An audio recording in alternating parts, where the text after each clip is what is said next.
అలసిన వానికి ఊరడించు మాటలు. సహోదరుడు భక్త సింగ్ గారి పరిచర్య నుండి సేకరించిన అనుదిన ధ్యానములు. జనవరి 21. ఎలాగూ శరీరము ఏకమైయున్నను అనేకమైన అవయవములు కలిగినదో అలాగే క్రీస్తు ఉన్నాడు. 1 కొరింథీ 12:12. ఆదాము యొక్క అవిధేయతను బట్టి పాపము ప్రవేశించుట వలన అతడు తనకు మరియు సర్వ మానవాళికి ఎంతో నష్టమును తెచ్చను. ఇప్పుడు అదంతయు యేసుక్రీస్తు ప్రభు ద్వారా సమకూర్చబడుచున్నది.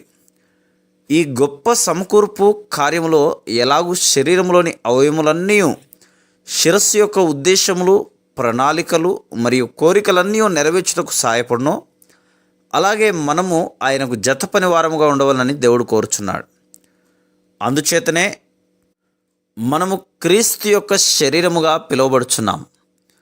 దేవుడు తన కుమారుని హెచ్చించెను మరియు సమస్తమును ఆయన పాదముల క్రింద ఉంచి సమస్తము పైని ఆయనను సంఘమునకు శిరస్సుగా నియమించెను. ఆ సంఘము ఆయన శరీరము. సమస్తమును పూర్తిగా నింపుచున్న వాని సంపూర్ణత అయి ఉన్నది. ఎఫెసీ 1:22-23 వచనాలు. మరొక విధంగా చెప్పవలనన్నా, సంఘము క్రీస్తు యొక్క సంపూర్ణతచే నిండి ఉండవలను గనక అది క్రీస్తు యొక్క శరీరం అని పిలువబడుచున్నది. తిరిగి జన్మించని వారు ఎన్నో పుస్తకములు చదివి ఎన్నో వర్తమానములు వినినను ఈ మర్మమును వారు ఎంతమాత్రమును గ్రహించలేరు.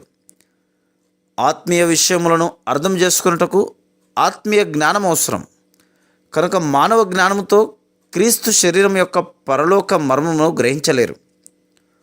ఒక వడ్రంగి వడ్రంగమంతటిని గురించి, ఒక కంసాలి బంగారమును గురించి, ఒక కమ్మరి ఇనుమును గురించి మరియు రైతు వ్యవసాయమును గురించి ఎరుగును.